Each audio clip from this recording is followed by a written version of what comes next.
Hello everyone, कैसे हो आप सब। मैं आपको स्वागत करता हूं आपके अपने यूट्यूब चैनल इंदौर की पाठशाला पे। जी हां, आपका अपना यूट्यूब चैनल।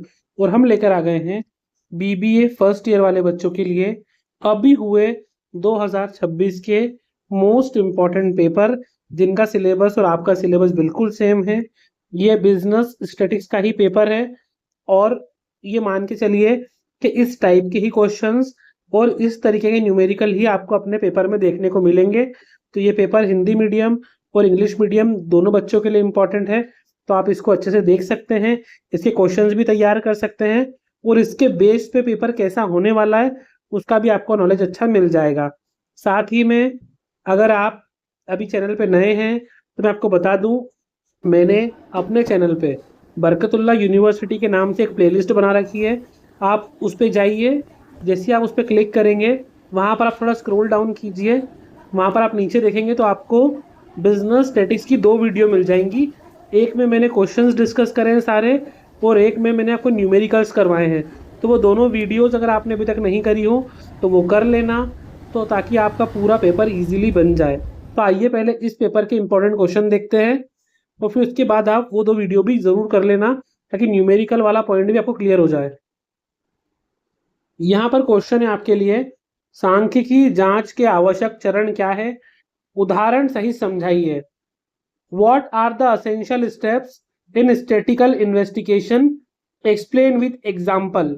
देखिए, स्टैटिकल इन्वेस्टिगेशन से क्वेश्चन बिल्कुल आ सकता है क्योंकि आपको स्टैटिक से थ्योरी भी आती है। न्यूमेरिकल तो आएंगे आएंगे, बट इसमें से स्टैटिकल इन्वेस्टिगेशन इनसे या फिर डाटा से, प्राइमरी डाटा, सेकेंडरी डाटा, इसके बाद इनमें से एनालिसिस से वो क्वेश्चन भी आते हैं पेपर में। इसके और में जो क्वेश्चन है देखिए, उदाहरण सहित सांख्यिकी की सीमा को स्पष्ट कीजिए। Explain the limitation of statics with example, very important. Next question है, प्राइमरी डाटा, सेकेंडरी डाटा, प्राथमिक डेटा और द्वितीयक डेटा के बीच अंतर उदाहरण सहित स्पष्ट करना है। आपको डिफरेंस बताना है between primary data and secondary data with example. देखिए, प्राइमरी डाटा जो होता है जो हम खुद जाके पहली बार कलेक्ट करते हैं, वो सेकेंडरी डाटा क्या होता है जो किसी और ने कलेक्ट करके रखा है, आप सिर्फ उसको यूज कर रहे हो। जैसे कि आपको प्रोजेक्ट बनाना होता है, असाइनमेंट बनाना होता है या कोई सवाल के आंसर चाहिए, तो आप तुरंत उसको गूगल पे, जेमिनाई पे या फिर चैट जीपीटी पे टाइप करते हो और आपको आंसर मिल जाते हैं। ये सेकेंडरी डाटा होता है, द्वितीयक डाटा। प्राइमरी क्या होता है, आप खुद ने रिसर्च करी, आप खुद ढूंढने गए, आप खुद ने मैन्युअली आंसर्स लिखे, सिलेक्ट करा, वो होता है प्राइमरी डाटा। इसके और में जो क्वेश्चन था, आवृत्ति वितरण की अवधारणा और इसके प्रकारों की व्याख्या कीजिए। Explain the concept of frequency distribution and its types. देखिए, सारे क्वेश्चन ऑलरेडी आपको जो मैं वीडियो बताए हैं उसमें मिल जाएंगे, वो क्वेश्चन जरूर कवर कर लीजिएगा। और न्यूमेरिकल भी मैंने समझाए करना कैसे है, वो दो वीडियोस जरूर कर लेना, और ये वाले क्वेश्चंस। नेक्स्ट क्वेश्चन है, केंद्रीय प्रवृत्तियों से आपका क्या तात्पर्य है, उदाहरण सही समझाइए। What do you understand by central tendency, explain with example.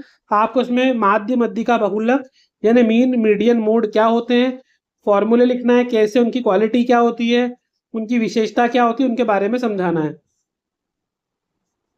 यहाँ पर आपको और में एक न्यूमेरिकल मिल गया है, आपको 100 एफ की वैल्यू दी है यानी वैल्यू और फ्रिक्वेंसी, और आपको साथ में बोला है कि मीन मीडियन मोड, माध्य मध्यिका और बहुलक निकालना है। जो मैं आपको वीडियो का बोल रहा हूँ उसमें कैसे निकालते हैं मैंने आपको बताया है, आप जाकर वो वीडियो देखकर इसको ट्राई कर सकते हैं। वैसे तो 10th क्लास में आपने माध्य मध्यिका बहुलक पढ़ा ही होगा कैसे निकालते हैं, तो आप निकाल सकते हैं इसको easily.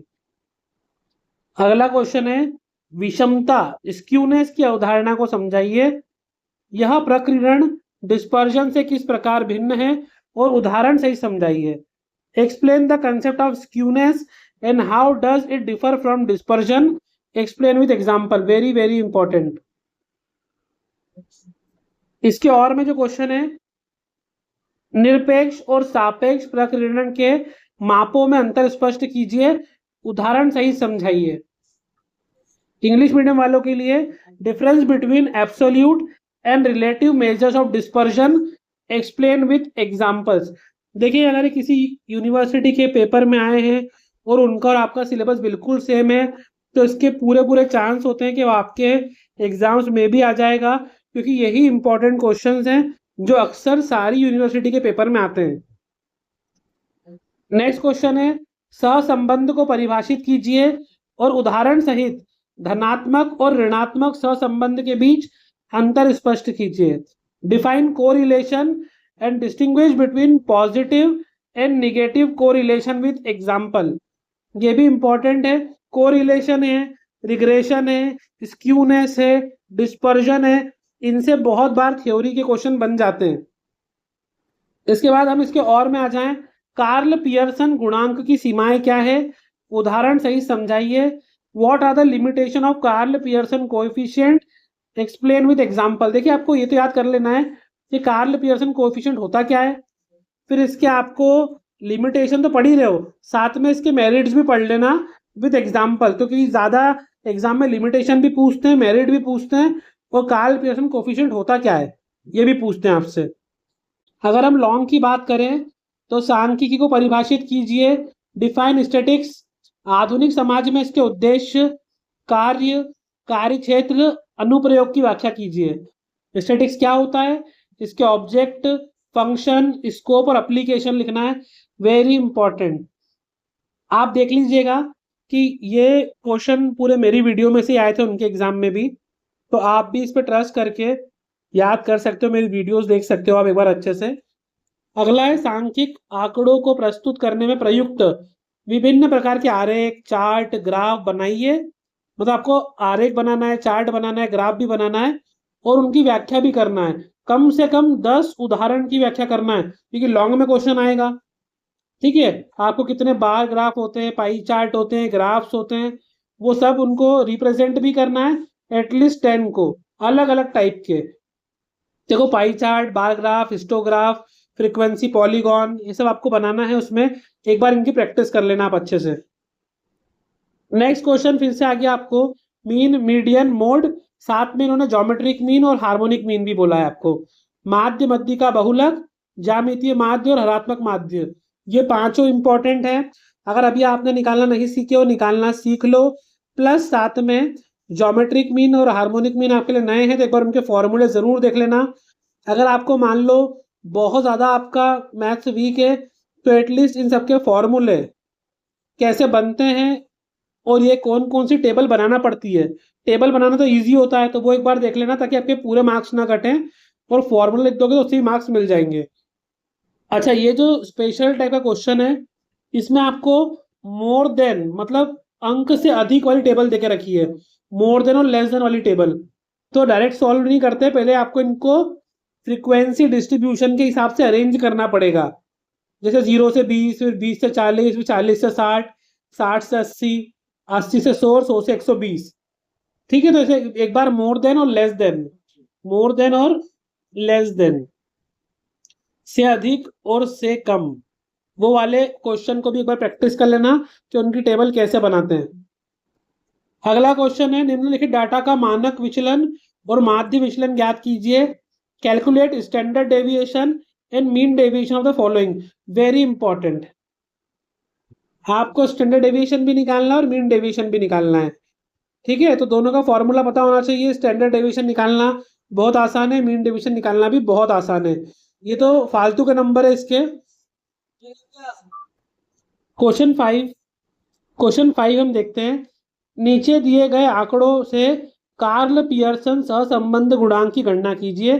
Calculate the Karl Pearson coefficient of correlation of the following data. Karl Pearson coefficient of correlation, बिल्कुल मान के चलो एक क्वेश्चन आपको मिलेगा ही मिलेगा इससे पेपर में। कार्ल पियर्सन सहसंबंध गुणांक आपको ये तो आना ही चाहिए निकालना। नहीं सीखा है, सीख लो, एक बार ट्राई कर लो। मीन, मीडियन, मोड तो आप कर ही लोगे। स्टैंडर्ड डेविएशन, मीन डेविएशन और कार्ल पियर्सन, बस 4-5 चीज करके चले जाओ न्यूमेरिकल में, और बाकी थ्योरी जो मैंने आपको बताई है इनमें वो कर लो, पेपर हो जाएगा आपका अच्छे से। इसके बी के अंदर आपको बोला है कि निम्नलिखित आंकड़ों में से x और y पर और y का x पर प्रतिगमन समीकरण प्राप्त कीजिए। Obtain regression equation of x on y and y on x from the following. देखिए, जिन्होंने अभी तक रिग्रेशन निकालना नहीं सीखा है वो ट्राई मत करना, हो सकता है आपको आए ना, बट अगर आ जाता है, जिनका मैथ अच्छा है वो ज़रूर कर सकते हैं। अभी मैंने आपको बताया कि मैंने 2 वीडियोज़ और डाल रखी हैं जिसमें सारे क्वेश्चंस हैं एक में, और एक में न्यूमेरिकल्स हैं। तो अगर आपको न्यूमेरिकल नहीं सॉल्व करना आता तो वो वीडियो देख सकते हैं, वो आपको इसी के लास्ट में दिख जाएँगी सामने। प्लस मैंने बताया आपको बरकतुल्लाह यूनिवर्सिटी की प्लेलिस्ट में जाकर भी आप वो देख सकते हैं, तो प्लीज़ उनको तैयार कर लीजिए। थ्योरी करके जाएँगे तो आप पास तो हो सकते हैं, बट न्यूमेरिकल अगर कर लोगे तो परसेंटेज भी काफ़ी अच्छे आ सकते हैं, तो उसका ज़रूर ध्यान रखिएगा। All the very best.